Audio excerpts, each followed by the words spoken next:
제가 오늘 그 트럼프 대통령의 코로나19는 호재인가 악재인가 이런 주제를 제목으로 했지만 앞에 부정선거 문제를 길게 다루었어요. 지금 한국의 부정선거 문제는 이미 세계적인 미국과 중국 공산당 간의 대가치 전쟁의 일부로서 아주 중요한 핵으로서 존재하고 있습니다. 단순한 일부가 아니라 이 문제가 어떻게 전개되는가에 따라서 이제 미국 전개도 아주 크게 움직일 것입니다. 많은 사람들이 지금 트럼프 대통령의 그 19, 코로나19, 코비드 19 이 그 확진이 뭐 정치적으로는 호재일까 악재인가 많이 얘기하고 의견을 내지만 저 의견은 별 상관없다. 이게 제 의견입니다. 크게 문제되지는 않을 것이다. 악재도 아니고 호재도 아닐 것이다. 이게 제 의견입니다. 그러나 굳이 호재라고 보고 싶은 면이 저는 한 가지 있습니다. 그것은 트럼프 대통령은 기본적으로 그 미국 대선, 특히 민주당 쪽에서 그 코로나19, 코비드19를 본질적인 현상으로 보지 않고 계속 미국 내에 상당히 오래전부터 상존해 있던 오바마 케어 문제, 건강보험 문제로 축소해서 계속 트럼프 공격에 쓰고 있는 것에 대해서 트럼프 대통령이 계속 불만을 표현해 왔거든요. 이번에도 전체 토론의 3분의 1 이상을 바로 이 문제에 썼는데 트럼프 대통령은 계속해서 뭐 이 문제를 사회주의 극좌들의 문제라고 설명하고 싶어 하고 그 바이든 같은 경우는 사람들이 굉장히 많이 죽었다라는 것을 강조하면서 그 지금 미국의 그 건강보험 문제라든지 이 미국의 기본적인 복지 문제가 많다라는 것을 설명하고 있는 거예요. 이것은 어떤 면에서는 같은 내용을 가지고 동상이몽을 하는 것과 같습니다. 트럼프 대통령은 이 코로나 바이러스의 원천이 된 이 중국 시진핑 체제의 문제를 얘기하고 싶은데 이 코로나 바이러스를 이 바이든은 정치적으로 트럼프 공격을 위해서 100% 활용하고 있거든요. 참 슬픈 현상이죠.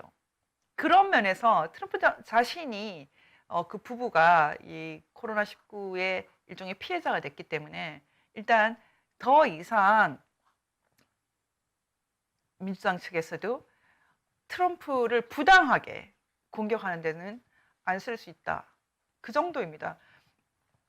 뭐 더 열심히 지금 언론은 사용하고 있습니다. 지금 한국 언론과 미국 언론은 대체로 코로나19가 트럼프에게 굉장히 악재다 이렇게 말하고 있고 또 트럼프를 지지하는 사람들은 오히려 호재다 이렇게 주장하고 있습니다. 그런데 저는 이번에 여러분이 그 토론, 그 미국 첫 번째 대선 토론 2번이 더 남아 있지만 대선 토론을 보시고는 여러 가지로 참 인상이 깊었을 텐데 제일 큰 인상 깊은 내용은 무엇입니까? 서로가 서로의 말을 별로 듣지 않는다는 거죠. 듣지 않는다. 그래서 기사들이 막 계속 많이 나왔던 것이 바이든의 말을 끄는 트럼프, 뭐 바이든도 트럼프 말을 잘 듣지 않는데도 불구하고 아예 노골적으로 머니투데이에서는 바이든 말 끄는 트럼프 지지율 뚝뚝 이런 식으로 기자의 뇌피셜을 말하고 있습니다. 그렇지 않죠. 저는 이제 미국 언론을 그냥 그 영어를 계속 이렇게 듣기 위해서 귀에다 이렇게 계속 좀 축이기 위해서 계속 듣는데 가끔 뭐 미국 방송을 보면은 네 사람이 계속 한 몇십 초씩 혼자 말하고 있는 경우도 있거든요. 진풍경이죠. 그러니까 말 끊지 마라. 이런 나라가 아니라는 거죠. 그런 말은 다 듣고 말해. 이런 것은 미국에서는 그렇게 권장하고 있지는 않은 것 같아요. 기본적으로는 그런 편이지만 가끔씩 아주 격렬한 디베이트를 할 때 둘이 같이 계속 말하고 있는 장면은 아주 흔하거든요. 저는 그 정도 이상 보지 않았어요. 그래서 무슨 서로 막 같이 말하고 있고 이런 것들을 가지고 기사를 쓴다거나 하는 것이 참 한국적이다. 저는 그렇게 봤거든요. 그거 자체가 크게 문제되지 않고 대신 트럼프든 바이든이든 마치 다른 세계를 보고 있는 것 같다. 예전에 미국의 공화당과 민주당은 크게 차이가 나지 않았어요. 만장일치로 법을 통과시키는 경우가 굉장히 많았고요. 가령 북한인권법도 만장일치로 통과가 됐거든요. 그런데 요즘에는 미국 민주당과 공화당이 옛날의 공화당과 민주당이 아닌 것 같아요. 옛날식으로는 미국은 사실은 극좌는 없거든요. 좌파라고 할 만한 그런 세력이 없어서 한국에서 봤을 땐 굳이 말하면은 조금 더 리버럴하다, 더 진보적이다, 뭐 이 정도고 아니면 더 보수적이다, 뭐 이렇게 이 정도였는데 지금 미국의 민주당과 공화당은 아주 뭐 사생적이 된 것처럼 그렇게 싸우는 경우가 많거든요. 오늘 이번에 이제 그 대선 토론에서 저는 많은 이제 내용이 다 다뤄질 가치가 있다고 생각하지 않습니다. 여러분들이 이미 기사를 통해서 많이 봤을 테고, 그리고 트럼프 대통령 입장에서 이렇게 옹호하면서 그 설명한 그 미주중앙일보의 그 원영석 기자, 제가 지난번에도 인용을 했는데 원영석 기자의 설명은 상당히 트럼프 입장에서 하고 있고, 여러분이 그걸 보시면 많이 도움이 되고요. 아니면은 다른 언론들은 대부분 다 반 트럼프 진영에서 막 트럼프를 비판하고 있기 때문에 양쪽을 다 들어보시면 그 토론에 대한 구체적인 분석은 여러분이 굳이 필요로 하지 않을 것입니다. 하지만 제가 제 나름대로 이번에 이 얘기는 꼭 하고 넘어가겠다라고 하는 몇 가지만 설명을 하고 오늘 마치려고 하는데요. 첫 번째는 제일 먼저 사회자, 그 폭스 TV 그 앵커가 사회자가 됐죠. 그분이 그 제일 첫 번째로 던진 문제가 그 미국 대법관 지명에 관한 것이거든요. 저는 이 문제는 꼭 짚어보고 싶어요. 사실 이 문제만 가지고 오늘 제가 1시간 반 이상 강의할 수 있어요.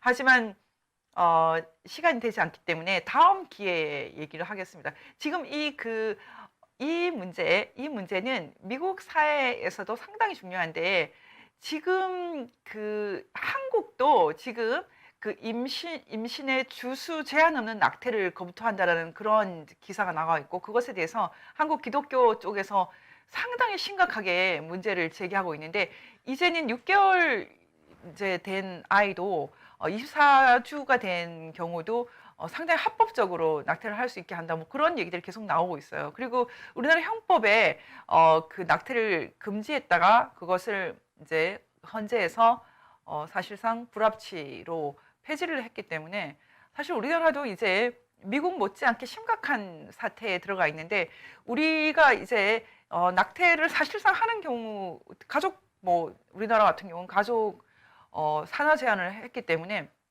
사실상 낙태를 허용하고 있을 때도 형법에서는 손을 대지 않았거든요. 그만큼 이 생명 존중이라는 선언적인 효과가 굉장히 컸는데 지금 그것을 지금 저희가 폐지를 하고 있는 그런 상황입니다. 이 상황이 지금 미국과 관련해서는 굉장히 중요하게 좀 같이 가는 현상인데 이번에 트럼프 대통령이 굉장히 운이 좋게 또 두 번째로 또 대법관을 지명하게 되지 않았습니까? 이번에 대법관으로 지명된 이 베러 판사 같은 경우는 그 낙태 반대로 굉장히 유명하신 분이에요. 에이미 코니 베럿이라는 1972년생 젊은 분인데 대학원 로스쿨을 제가 다녔던 그 미국 노틀담 대학을 나왔는데 노틀담 대학은 뭐 어떤 경우에도 낙태를 공식적으로 인정하지 않는다 이런 입장을 갖고 있는 미국에서 아주 드문 학교 중에 하나거든요. 여기 출신이고 지금 이제 여러분 이 부분만 가지고 정말 길게 얘기할 수 있는데 제가 여기서 정말 중요한 얘기를 하고 싶어요. 지금 바이든과 민주당은 대법관 지명을 하지 마라 이렇게 주장하고 있거든요. 대법관 지명을 하지 마라. 사실 이 말 자체가 저는 너무 이상해요. 미국 역사 200년 넘게 미국 대법관을 대통령이 지명할 수 있다는 것은 움직이지 않는 사실이고요. 현직 대통령이. 그리고 미국에서 가장 유명하다고 할 수 있는 그 판결이 마버리 vs 메디슨이라는 판결이 있거든요.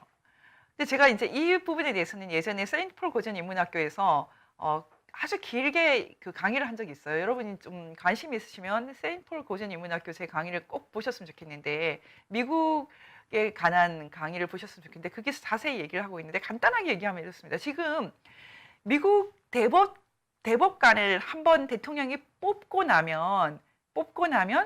대통령이 뽑고 나면 그 사람은 종신제를 하고 있지 않습니까? 죽을 때까지 할 수 있지 않습니까? 이것이 참 우리나라에는 없는 제도고 너무 깜짝 놀랄 만한 제도입니다. 그래서 미국 내에서도 이 제도에 의해서 많이 도전을 했었거든요. 그런데 대법관을 종신제로 했기 때문에 미국에서는 대통령이라고 할지라도 절대 권력을 누리는 것이 불가능해요. 그 미국 제도가 갖고 있는 가장 중요한 특징은 어떤 경우에도 절대 권력이 없다라는 것이거든요. 아무도 믿지 않는다. 신적인 권력은 가질 수 없다는 게 핵심이고, 그리고 이 아까 말씀드렸던 마버리 vs 메디슨이라는 이 판결은 바로 200년도 더 전에 이런 원칙을 확립한 그런 판결이거든요. 자세한 설명은 제가 예전에 했던 강의를 여러분이 세인트폴 고전인문학교에서 찾아보실 수 있습니다. 그런데 이 부분을 제가 왜 말씀을 드리냐면, 이 마버리 vs 메디슨이라는 이 판결이 왜 발생했냐면, 그때 아담스 2대 대통령이 이제 끝날 때쯤, 잔 아담스 2대 대통령이 그 2대 대통령이고 초도 부통령이었던 이 잔 아담스 연방파에 속했던 이 아담스 대통령이 임기가 끝날 때쯤 미국에서 그 법원 조직법이 만들어져 가지고 판사를 막 새로 이렇게 막 뽑는 그런 상황이었는데, 아담스 대통령이 자신의 임기가 끝나는 밤 12시까지 계속 임명장을 쓴 거예요. 임명장을. 왜냐하면은 한번 연방판사는 딱 뽑고 나면은 이제 못 바꾸거든요, 다음에. 특히 대법관 더 그렇죠. 그래서 지금 연방판사가 종신제이기 때문에 이것이 상당히 중요한 이제 그런 앞으로의 미국의 그 연방 시스템에 향방이 걸려 있었어요. 그래서 아담스 대통령이 미리 잔 마샬을 대법관으로 뽑아버리고, 왜냐하면 잔 마샬을 대법관으로 뽑으면 일단 그 연방에 대한 상당히 중요한 그런 포스트가 생기기 때문에 뽑아버리고, 그리고 판사들도 막 이렇게 임명을 한 거예요. 그래서 이것이 그 유명한 midnight appointment라고 해서 한밤중에 판사 임명이라고 하거든요. 바로 그때 임명된 사람이 마버리예요. 그런데 이 마버리 판사를 임명장을 쓰긴 썼는데 날이 밝아서 송달을 못한 거죠. 송달을 못해서 생긴 문제가 바로 이 마버리 사건이거든요. 이 자세한 내용은 제가 시간이 없어서 말씀드리지 않겠습니다. 어쨌든 이 판결은 미국 역사에서 대법원이 헌법에 위반되는 이헌 법률 심사권이라는 것을 스스로 존 마샬의 판결에 의해서 상실하게 되는 정말 엄청난 사건이에요. 그런데 바로 왜냐하면은 존 마샬이 이 마버리 편을 들 수가 없는 상황에 처해서 아예 법원 조직법이 그 헌법에 맞지 않다라는 법률이 헌법에 맞지 않다라는 그런 판결을 내려버렸거든요. 그래서 이제 대법원이 스스로 어떻게 보면은 국회가 만든, 그러니까 의회가 만든 법을 대법원에서 없애버리는, 축출해버리는 그런 위대한 역사를 만든 거거든요. 이 사건이 이제 설명을 하면 굉장히 길어서 제가 여기서 마무리하겠습니다. 마버리 사건이 아담스 대통령이 밤 12시까지 임명을 했기 때문에 송달을 못해서 생긴 문제인데, 지금 이렇게 대통령이 갖고 있는 엄청난 고유 권한을 트럼프 대통령한테 너 대통령이지만 대법관 임명하지 마. 국민들을 말 좀 들어. 이렇게 말한다는 것이 전 참 이상한 것 같아요. 이번에 베르 동문 1,500명. 이 동문이라는 것은 노틀담이 아니죠. 노틀담은 그런 학교가 아니죠. 그 학부를 말하는 거예요. 이 사람의 작은 컬리지를 나왔는데요. 이 학부 동문 1,500명이 낙태 반대자는 미 대법관으로 지명되면 안 된다라는 성명을 냈다고 합니다. 이 그 베르 동문 1,500명 민주당 계열인데, 이 사람들은 세 가지 이유 때문에 그 베럿을 반대했다고 하는데, 첫 번째는 뭐 낙태를 반대해서 그렇다. 두 번째는 그 오바마 케어 건강보험 때문에 그렇다. 뭐 세 번째는 LGBT, 동성애 때문에 그렇다. 뭐 이렇게 얘기를 하는데 지금 이 베르 동문들이 말하는 이 세 가지 오바마 케어와 동성애 그리고 낙태 이 세 가지가 지금 미국 대법원의 굉장히 핵심 이슈이기도 하고 가치 전쟁, 미국에서 벌어지고 있는 민주당과 공화당 간의 가치 전쟁의 핵심적인 사안이죠. 오바마 케어는 상당히 이제 그 얘기할 것이 많은 복잡한 것이고 제가 미국에 있을 때 경험한 오바마 케어는 저는 이게 그렇게까지 도움이 될까라는 생각을 많이 있었어요. 근데 어쨌든 지금 이것이 마치 이념 전쟁처럼 불붙어 있기 때문에 사회주의를 지지하는 사람과 아닌 사람 같은 그런 식으로 지금 불붙어 있기 때문에 단순한 문제는 아니거든요. 제가 이제 여기서 이 질문을 드립니다. 기본적으로 만약에 민주당에서 이런 입장 때문에 오바마 케어라든지 동성애 뭐 이런 것 때문에 싫다라고 해도 트럼프 대통령에게 그렇다고 해서 대법원 판사를 임명하지 마. 이것은 미국 역사에 대한 도전이라는 것입니다. 우리나라에도 번역되어 있는 그 미국법의 역사라는 책에 보면은 제가 이제 예전에 이렇게 표시를 해놨는데 한번 보십시오.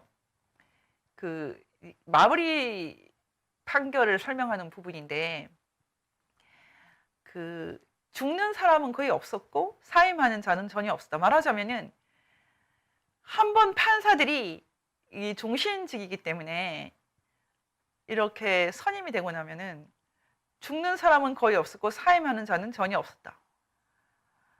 토머스 제퍼슨 대통령이 됐지만은 판사들의 힘을 제한하고 싶었는데 그들이 도저히 그만두지도 않고 죽지도 않기 때문에 어떻게 할 수가 없다. 이런 내용이에요. 연방 대법원장 존 마샬은 제퍼슨 특히 싫어하는 인물이에요. 먼 친척이었는데 제퍼슨 입장에서 존 마샬은 재주가 많은 사람이었고 운이 좋게도 건강하게 오래 살았다는 것입니다. 최악이죠. 버지니아의 스펜스 론을 포함한 그 직책을 승계하고 싶어하는 20명보다 오래 살았다. 굉장히 직역이죠. 말하자면은 많은 사람들이 존 마샬이 죽으면 내가 대법원장 될 거야, 대법관 될 거야 했지만 너무 오래 살았다는 거죠. 그를 갈아치우고 싶어하는 여러 대통령들을 교묘히 피했다. 대법원장이 어떤 면에서는 대통령보다 더 강력한 힘을 갖고 있었던 것이에요. 그래서 계속해서 이 제도를 미국에서 없애려고 했거든요. 그 다음 페이지에 이렇게 되어 있어요. 나중에는 보십시오. 이 존 마샬이라는 사람, 제퍼슨이 임명한 사람조차도 존 마샬의 지지자가 되어버린다는 거예요. 마력의 노예가 됐다 이렇게 표현하잖아요. 메디슨은 조셉 스토리를 임명했는데 스토리는 최소한 미온적이나마 민주당원이었다. 그러나 그는 임명되자마자 마샬의 열렬한 지지자가 되었다. 마침내 존 마샬의 뒤를 이은 로저 브룩 테니는 앤드류 잭슨의 신봉자였고 잭슨 내각의 구성원이기도 했다. 그러나 역시 테니 역시 종신제의 폐단을 보여주는 산 증거가 되었다. 그는 분명히 그의 명성보다는 더 오래 살았다. 도저히 안 죽는다는 거예요. 여러분 제가 지금 이 부분을 왜 얘기했냐면은 이렇게 종신제라는 것이 미국 역사에서도 언제나 골칫덩어리였어요. 그리고 대통령이 이 한 번 뽑으면 사임도 안 하고 죽지도 않는 이 엄청난 세력을 가진 종신 연방 판사를 선임을 할 수 있는 권리 그것만이라도 대통령한테는 굉장한 거죠. 판사 대법관이 종신까지 대법관을 하고 긴즈버그가 돌아가셨죠. 그것이 엄청난 파워지만은 바로 그 대법관을 지명할 수 있는 파워는 또 만만치 않게 무시무시한 파워인데 지금 민주당에서 나 저 사람 싫어라고 하면서 트럼프에게 대선 끝날 때까지 대선 결과 나올 때까지 임명하지 마 이런 주장을 한다는 것이 이미 그것 자체가 반역사적이고 비역사적이고 미국에서는 참 드문 장면이라는 거예요. 저는 이 장면을 보면서 그런 생각을 하고 있어요. 지금 미국도 어쨌든 제정신은 아니다. 지금 한국에서 보여주고 있는 6.25 전쟁을 미국이 다 일으킨 거야 라고 버젓이 가르치고 있는가 하면 그것도 보온처에서 지금 미국에서도 미국 역사가 200년 이상 어떤 경우에도 수정하지 못했던 이 대법관 제도를 심지어는 숫자를 느리기까지 하겠다. 바이든이 대통령이 되면 대북간 숫자 늘려보겠다. 예전에 이런 시도를 했던 대통령이 왜 없었겠어요? 뉴딜 정책을 원활하게 하기 위해서 루즈벨트도 한 두 사람 더 뽑을까? 더 만들까? 이런 생각을 했죠. 미국 제도가 갖고 있는 엄청난 힘, 그것은 마치 영적이라고 말할 수 있는 그런 힘이에요. 루즈벨트도 원활하게 정치를 하고 싶어서 자기는 뭐 엄청난 이제 국민들의 그런 지지를 받고 있기 때문에 아예 대법관 숫자를 늘려가지고 자기 편을 다 만들겠다라고 생각을 했었죠. 안 됐던 거죠. 좌절됐죠. 나중에는 한 사람이 자연사로 죽었고 또 한 사람이 사임을 해서 결국은 합법적으로 절차적인 정당성이 있게 루즈벨트가 대법원에서 승기를 잡게 됐지만 어떻습니까? 대법관을 늘리겠다 이런 이상한 편법은 못 쓰죠. 지금 문재인 정권이 이런 걸 막 지금 하고 있어요. 아주 깜짝 놀랄 만한 헌법에도 반하는 공수처를 만들고 탈원전을 마구 하고 있고 뭐 이런 것은 정말 제도고 헌법이고 없는 그 야만 반법치 몰법치 이런 현상이죠. 그런 걸 막 하고 있습니다. 저는 항상 그렇게 말해요. 그러다가 처벌받는다. 기본적으로는 이 나라를 건국하고 만든다는 것은 간단한 게 아닙니다. 한 사람의 힘으로 하는 게 아니에요. 그건 정말 천명이 필요한 것입니다. 대통령이 됐다고 해서 마음대로 다 할 수 있다? 그런 게 어디 있습니까? 대한민국에서 그거 될 것 같지만 안 됩니다. 북한에서 김일성이가 마음대로 하다가 어떻게 됐습니까? 지옥을 만들었죠. 법치고 뭐고 다 무시하는 것. 그게 민족 주체성인가요? 전 최근에 민족사관 고등학교가 이름을 민족주체학원으로 바꿨다 그래서 좀 웃음이 났는데 정말로 민족주체라는 것은 북한이 갖고 있습니까? 대한민국이 갖고 있죠. 지금까지는 문재인 정권 이전에는 한국 사람들이 정말 대단하다. 정말 대단한 천재들이다. 어떻게 부국을 이루면서 또 민주화도 했지? 그렇게 칭찬받지 않았습니까? 그렇게 해서 민족 주체성을 드높이지 않았습니까? 이런 게 민족 주체 아닌가요? 아마 민족사관고등학교에서도 그런 생각으로 민족 주체학원으로 이름 바꾼 것으로 생각합니다. 하지만 우리 민족끼리 뭐 주체 이게 너무나 사기이기 때문에 한국 사람들이 너무나 사기에 잘 속기 때문에 제가 참 슬프고 한심합니다. 오늘 제가 그 말씀드린 이 베르 판사, 이 베르 판사를 지금 이렇게 지명을 하면은 미국의 상당히 중요한 1970년대에 있었던 로 버시스 웨이드라는 여러분도 알고 계실 텐데 1973년 이 판결이 폐기될 수 있다. 지금 대법원에서 친트럼프 판사가 더 늘어나기 때문에 이제 가반이 되기 때문에 심각하게 로 버시스 웨이드 판결이 없어질 수 있다. 이런 이제 걱정을 민주당에서 막 하고 있어요. 근데 이 판결에 대한 간단한 설명은 헌법에 기초한 사생활의 권리가 낙태의 권리를 포함하는지에 관한 미국 대법원의 가장 중요한 판례 이렇게 설명되어 있지만 간단하게 말하면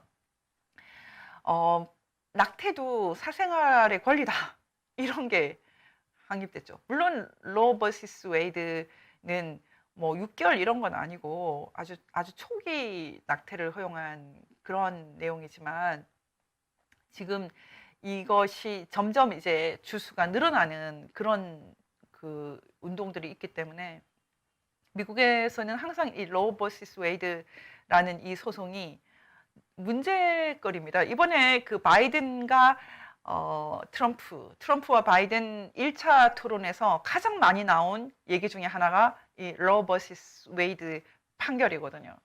베르 판사가 임용되면은 로 버시스 웨이드가 위기에 빠진다. 뭐 이런 식으로 얘기를 하고 있는데, 이제 역사가 어떻게 전개될까? 1973년 미국의 선택. 정말 미국을 뭐 좋게 얘기하면 성혁명이라고 부르고 나쁘게 얘기하면 아주 거대한 성적 타락으로 인도했던 이 엄청난 판결, 이 판결이 이제 50년쯤 지나서 다시 심판대에 오를 것인가? 이런 것들은 저희가 앞으로 기추가 주목됩니다. 하지만 베럿을 임용하는 것은 아마 멈추지 않을 것입니다. 상원에서도 그렇게 결정을 했다고 합니다. 다른 판결은 다 지금 좀 미루고 있지만은 이 그 베럿 대법관 인주는 상원에서 이제 진행을 하겠다. 그리고 상원위원장이 여러분 다 아시겠지만은 그 펜스 부통령이고 상원이 지금 그 공화당이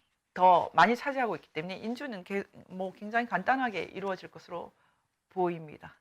이번 토론에서 가장 중요한 장면은 제일 앞에 있었던 이 30분간의 바로 이 논쟁이고요. 이 논쟁은 사실은 이미 답이 나와 있습니다.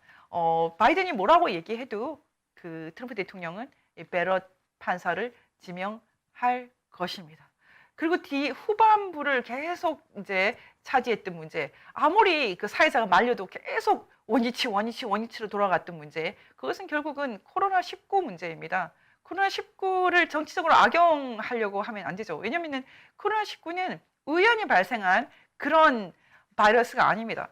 중국에서 발생한 것이고, 그리고 우한 폐렴이고, 그것은 분명히 책임을 져야 될 문제입니다. 이번에 인도 태평양 그 전략 안보 구상이라는 것은 사실 넘어가지 않겠다라는 의지의 확인이죠.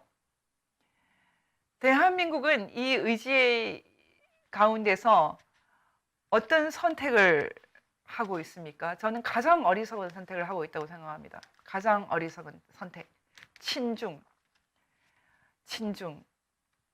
예전에 2차 대전 때 우리가 일제하에 있었어요. 그래서 일본과 같은 나라로 연합국과 싸웠어요. 이게 엄청난 비극 아닙니까? 지금 우리가 중국 공산당과 북한과 하나가 되어서 인도태평양 안보 체제에 지금 저항을 해야 되는 상황이 오는 것입니까? 이 비극은 막아야 된다고 생각합니다. 저는 가끔씩 요즘에도 이 젊은 세대가 너무나 한심하고, 그리고 이 젊은 세대를 위해서 데모까지 대신해주는 이 어르신 세대가 너무 가련해서 저도 허무주의자가 되고 있어요. 와, 정말 이거 다 겪어봐야 되나, 너네가. 어디서 함부로 김일성 줄에 서서 이 대한민국의 자유민주주의를 깨뜨리고 있지? 이 어리석은 젊은 세대, 이 겪어야 돼? 북한과 같은 지옥을 체험해야 돼? 이런 허무주의에 종종 빠집니다. 그리고 이 젊은이들 생각을 바꿀 생각은 하나도 하지 않고 자신들이 데모까지 제시해주고, 집도 물려주고, 돈도 물려주고, 자녀들을 호의호식하게 하는 것 말고는 관심이 없는 이 어르신 세대에 대해서 계속 분노가 생겨요. 이렇게 계속 분노하다가는 저도 허무주의자가 되고 어리석은 사람이 되죠. 그래서 저는 딱 마음을 정했어요. 저는 그냥 사명의 자리에 서 있어야 되겠다. 사명의 자리라는 것은 이 나라 사람들이 아무리 어리석어도, 이 나라 사람들이 아무리 잘못 가도 계속 말하는 것, 그 길은 안 돼. 그 길은 안 된다. 우리는 1948년에 정말 멋진 나라를 만들었고, 멋진 헌법을 만들었고, 우리는 자유와 민주주의를 사랑하는 사람들이고, 바로 그 선택 때문에 세계에서 가장 빨리 산업화와 민주화를 이룬 정말 똑똑한 나라야. 북한은 반대의 길 갔지. 혈통은 같았지만, 언어는 같았지만 어리석은 선택을 해서 세계에서 가장 불쌍한 인간을 신으로 만들어버린 바보 나라가 된 거지. 우리가 옳았어. 이런 얘기를 하는 사명의 자리에 끝까지 있겠다. 저는 그렇게 생각합니다. VON도 그렇게 생각할 것이고요. 이 저희의 외침이 저는 공허한 메아리가 될 것으로 생각하지 않습니다. 많은 사람들이 깨어날 것으로 생각하고 지금도 정말 어리석은 주사파들이 아직도 깨어나지 못하고 있습니다. 한 번 주사파는 영원한 주사파. 여러분 절대로 잊지 마십시오. 주사파가 공산주의는 진짜 틀렸어. 김일성은 정말 틀렸어. 이승만이 옳았어. 이승만의 그 계보를 이은 박근혜 대통령, 이명박 대통령 다 포함해서 그 사람들을 감옥에 넣고 지금 새로운 보수를 만들겠다. 그런 사이비 보수 여러분 절대 속지 마십시오.